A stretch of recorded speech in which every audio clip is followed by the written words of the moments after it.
Episode की शुरुआत में हमें जिन्वो सोया हुआ दिखाया जाता है। तभी उसकी बहन का फोन आता है और वो बोलती है कि तुम अभी तक सोए हुए हो। जिन्वो बोलता है कि हाँ मैं थोड़ा सा थका हुआ था। तो उसकी बहन बोलती है कि तुम्हें पता भी है कि अभी टाइम क्या हुआ है, तुम्हें पता है ना कि आज पेरेंट्स टीचर की मीटिंग है। जिन्वो की नींद एकदम से चली जाती है और अब उसकी बहन जिन्वो को स्कूल में देखकर बोलती है कि वैसे तुम मेरे भाई ही हो ना। जिन्वो बोलता है कि तुम ऐसा क्यों बोल रही हो, मैं कुछ अलग लग रहा हूँ। जीना बोलती है कि अलग नहीं लेकिन ये कपड़े। तो जिन्वो बोलता है कि मैं तुम्हारे टीचर के साथ स्पोर्ट्स के कपड़े पहनकर थोड़ी मिल सकता हूँ। जीना बोलती है कि यकीन नहीं होता कि लोग इतने ज्यादा बदल जाते हैं। तभी सभी लड़कियां जिन्वो को देखकर हैरान रह जाती है। जीना बोलती है कि तुम सबसे अलग लग रहे हो, वैसे तुम्हारी कोई गर्लफ्रेंड नहीं है ना, मैं किसी से मिलवाऊं। जिन्वो उसके गाल पकड़कर बोलता है कि शट अप। अब टीचर जिन्वो को बोलती है कि जीना काफी काइंड हार्टेड है, वो बाकी स्टूडेंट्स के लिए रोल मॉडल है, वो पढ़ाई में भी काफी अच्छी है, मैं श्योर हूँ कि वो एक अच्छी डॉक्टर बनेगी, लेकिन क्या मैं तुमसे एक सवाल पूछ सकती हूँ। जिन्वो बोलता है कि कैसा सवाल। तो उसकी टीचर बोलती है कि अगर जीना की पावर अवेकन हो जाए तो क्या तुम उसे भी हंटर बनने दोगे। जिन्वो बोलता है कि बिल्कुल नहीं। टीचर बोलती है कि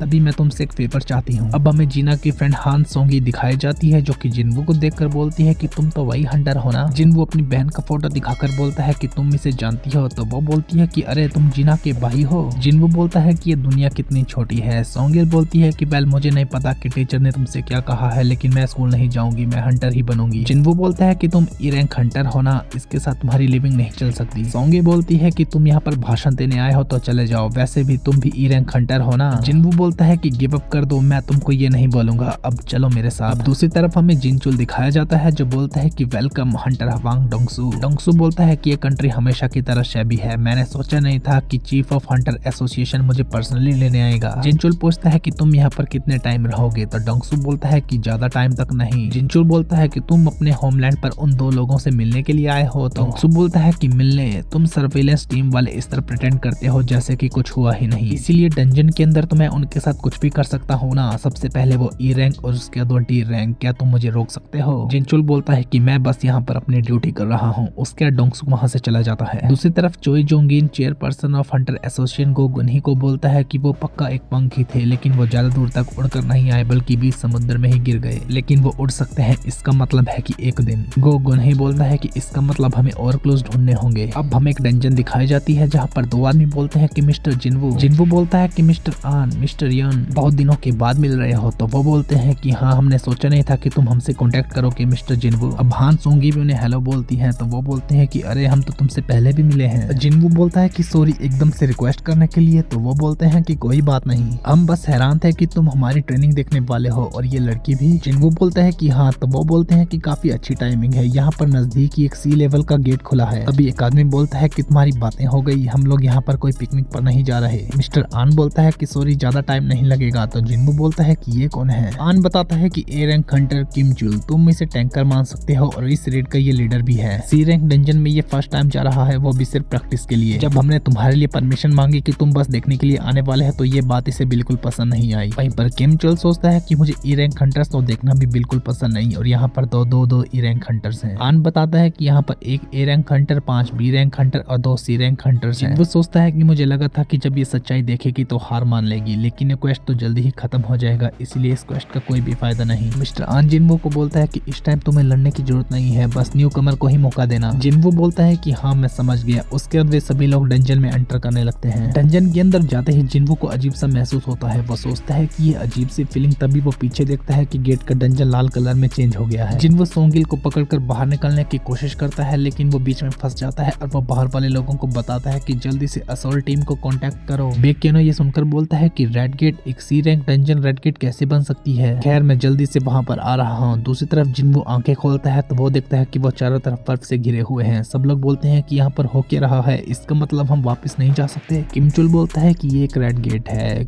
सोंगिल बोलती है कि मिस्टर ये रेड गेट क्या है। जिन्वो बोलता है कि ये रेगुलर गेट से काफी अलग है, इसके अंदर एक अलग गुफा होती है जहाँ से तुम दूसरी दुनिया के साथ कांटेक्ट नहीं कर सकते। बाहर निकलने के लिए या तो तुम्हें बॉस को हराना होगा या फिर इसके कोलैप्स करने का इंतजार करना होगा। बाहर के लोग जरा भी इंटरवेयर नहीं कर सकते और मैजिक बिस्ट यहाँ पर लगातार आते रहेंगे। सोंगिल बोलती है लेकिन ये तो लेवल सी का गेट था ना। तभी एक एरो उसकी तरफ आने लगता है और एक आदमी नीचे गिर जाता है। अब हमें पता चलता है कि जिन्वो ने सोंगिल को बचाकर तीर को हाथ में ही पकड़ लिया है। सब लोग बोलते हैं कि दुश्मनों ने हमला किया है। सोंगिल जिन्वो को धन्यवाद करती है। वहीं पर दूसरी लड़की पार्क हेजिन जिन्वो को ये सब करते हुए देखती है और सोचने लगती है। जिन्वो एल्फ को देखकर बोलता है कि आई सेल्फ। बाकी सब लोग बोलते हैं कि ये लोग तो इतने ज्यादा दूर हैं। जिन्वो सोचता है कि इसी वजह से हम इन्हें सेंस नहीं कर पाए, लेकिन इसने ग्रुप के सबसे कमजोर लोगों पर टारगेट किया है। अगर ये 2 महीने पहले की बात होती तो अब तक मैं मर चुका होता। सोंगिल ये सब देखकर हैरान रह जाती है। जिन्वो बोलता है कि इनका अटैक करने का तरीका सबसे ज्यादा ब्रूटल है। ये लोग बिल्कुल इविल घोस्ट की तरह है, हंटर जिन्हें आइस स्लेयर्स कहते हैं। किमचुल बोलता है कि सबको पता है कि यहाँ पर कोई भी मदद नहीं आने वाली और ये गुफा लगभग लेवल बी के डिफिकल्टी लेवल पर है, और अगर सब लोग बचना चाहते हो तो मैं चाहता हूँ कि सब लोग मेरी बात मानो, इसीलिए हम लोग 2 ग्रुप्स में बंटने वाले हैं। जिन्वो सोचता है क्या?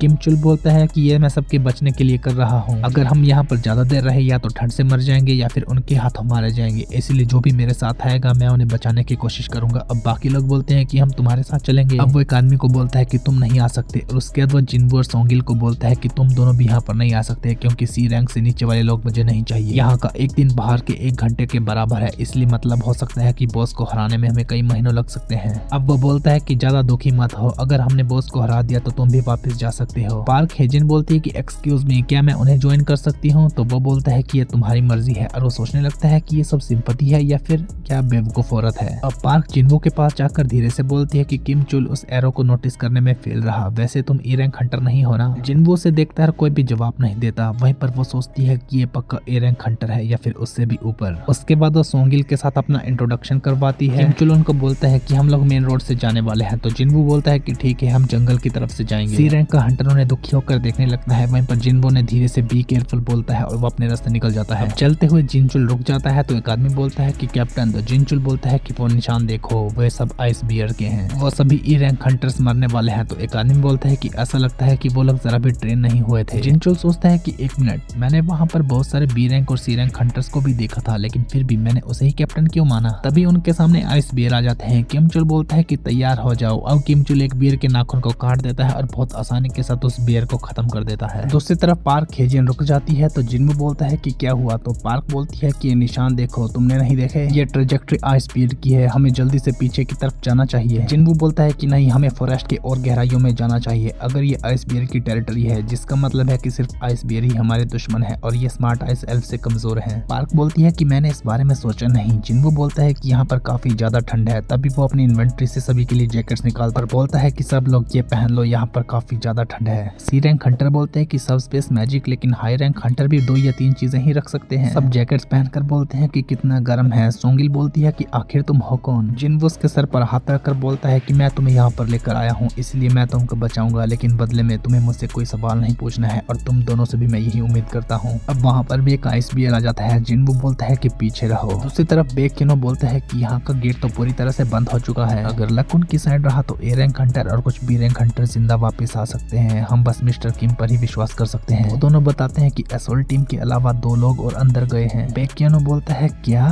संग जिन्वो जिसने हमारा ध्यान अपनी तरफ खींचा था। बेकिनो बोलता है कि उसका रैंक क्या है? मिस्टर आन बोलता है कि वो ई रैंक है, लेकिन ऐसा लगता है कि वो रीअवेकन हुआ है। बेकिनो बोलता है कि तुम श्योर हो? तो वो बोलते हैं कि पता नहीं, क्योंकि हमें उसका डायरेक्ट रिप्लाई नहीं मिला। तभी हवांग डंगसू वहाँ आकर बोलता है कि अरे व्हाइट टाइगर गिल्ड का बिग शॉट यहाँ पर आया हुआ है, क्या लेवल 1 का गेट यहाँ पर अपीयर हो गया? तो बेकिनो बोलता है कि हवांग डंगसू तुम यहाँ पर क्या कर रहे हो? हवांग डंगसू बोलता है कि पहले ये जवाब दो कि ई रैंक हंटर जो कि नॉन मेंबर है, तुमने उसे गेट के अंदर क्यों जाने दिया? बेकिनो बोलता है कि क्या मतलब? हवांग डंगसू बोलता है कि मेरा मतलब है संग जिन्वो। बेकिनो सोचता है कि इसे इस बारे में कैसे पता? हवांग डंगसू बोलता है मैं इतनी दूर से उसे मिलने आया और ये रेड गेट है, इसका मतलब है अब वो मुझे नहीं मिलने वाला, या तो वो अंदर मारा जाएगा। जिनचुल सोचता है कि संग जिन्वो तुम काफी ज्यादा लकी हो, इस सिचुएशन में तो हवांग डंगसू भी तुमसे फाइट नहीं कर सकता, लेकिन 1 मिनट, क्या तुम अंदर से बचकर वापस आ सकते हो? दूसरी तरफ जिन्वो अपने हाथों की मदद से सभी आइस बियर को खत्म कर देता है। यह देखकर सभी हैरान रह जाते हैं। जिन्वो सोचता है कि ये रेड गेट है, यहाँ पर मेरे पॉइंट्स काफी ज्यादा बढ़ सकते हैं। वे लोग आइस बियर का मीट खाने लगते हैं। तभी वो बात करते हैं कि हमारे ऊपर भालू ने हमला किया था, लेकिन मिस्टर संग ने सबको एक साथ खत्म कर दिया और मैंने सोचा नहीं था कि इसके बाद वो एक्सरसाइज करने भी चला जाएगा। दूसरी तरफ हमें आइस बियर्स दिखाए जाते हैं। जिन्वो ने देखकर बोलता है कि ये हमेशा से इतने सारे थे। तभी वो बोलता है कि बहारा और उसकी शैडो आर्मी बाहर निकल आती है। अब जिन्वो बोलता है कि ये तुम्हारी पहली बैटल है, इसलिए सब हमला करो, और अब उसकी सारी आर्मी हमला करने लगती है सिवाय एग्रेसिव। अब लड़ाई करते टाइम काफी शैडोज भी घायल होकर गायब हो जाती हैं। जिन्वो ये देखकर सोचता है कि इनका एमपी तो काफी जल्दी खत्म हो रहा है और इनको अगर मैं दोबारा से रिवाइव करूंगा तो मेरा एमपी और भी जल्दी खत्म हो जाएगा। तभी आइस बियर का लीडर बाहर निकल आता है। जिन्वो बोलता है कि अच्छा तो बॉस आ गया, गया। वो आइस बियर सभी शैडोज को खत्म कर देता है। जिन्वो बोलता है कि सभी शैडो सोल्जर्स मारे गए और मेरा एमपी भी खत्म हो गया, तो इग्रिस अब तुम्हारी बारी। आइस बियर इग्रिस पर हमला करने लगता है, लेकिन इग्रिस तेजी के साथ उसके एक हाथ को काट देता है। इग्रिस उसकी टांगे काट देता है, जिसकी वजह से वह नीचे गिरकर हमला करने लगता है, लेकिन इग्रिस उसका सर काटकर जिन्वो के आगे रख देता है। जिन्वो सोचता है कि अगर तुमने पहले तलवार चलाई होती तो मेरा कोई मुकाबला नहीं होता। जिन्वो सोचता है कि इस टाइम ये मेरे बराबर नहीं, मुझसे भी ज्यादा ताकतवर है। दूसरी तरफ किम चुल की हालत खराब होती है और वो देखता है कि उसके सभी साथियों को एल्फ से मार दिया है। वह सोचता है कि ये इम्पॉसिबल है, मैं व्हाइट टाइगर गिल्ड का एलिट मेंबर बनने वाला था, लेकिन मैं ये सब स्वीकार नहीं कर सकता। तभी और भी एल्फ वहाँ पर आने लगते हैं और ये देखकर वो वहाँ से भाग जाता है। तभी हमें आइस एल्फ का लीडर बारुका दिखाया जाता है।